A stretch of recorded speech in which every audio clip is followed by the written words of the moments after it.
Vandag is Woensdag 22 Julie en welkom by hierdie week se oordenkings.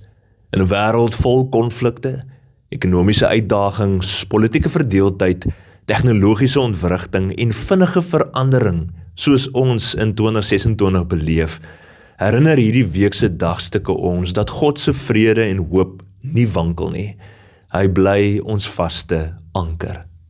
Ons teksgedeelte vandag staan ons stil by Romeine 15 vers 13 wat die volgende sê: Mag God, die bron van hoop, julle deur julle geloof, met alle vreugde en vrede vul, sodat julle hoop al hoe sterker kan word deur die krag van die Heilige Gees.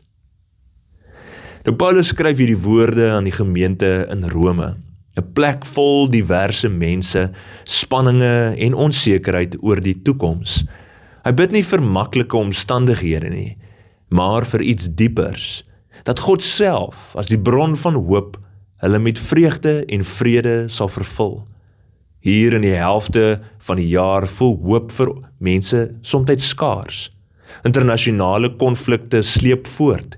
Ekonomiese druk tas gesinne aan en die toekoms mag dalk vir baie onseker lyk.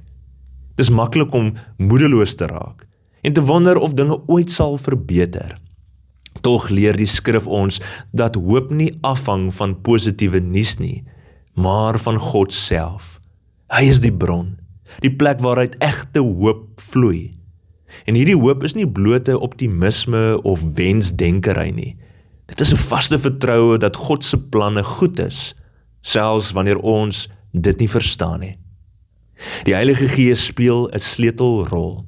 Hy vul ons met vreugde, selfs in swaar kry, en vrede, selfs in storms.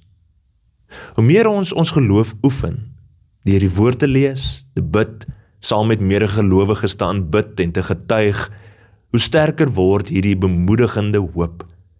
Begin vandag deur God as jou bron van hoop te erken. Skryf 3 dinge neer, waarvoor jy dankbaar is, selfs al is dit klein. En bid spesifiek dat die Heilige Gees jou met vreugde en vrede sal vul. Kom ons bid saam. Bron van hoop, vul ons vandag deur ons geloof met alle vreugde en vrede. Amen.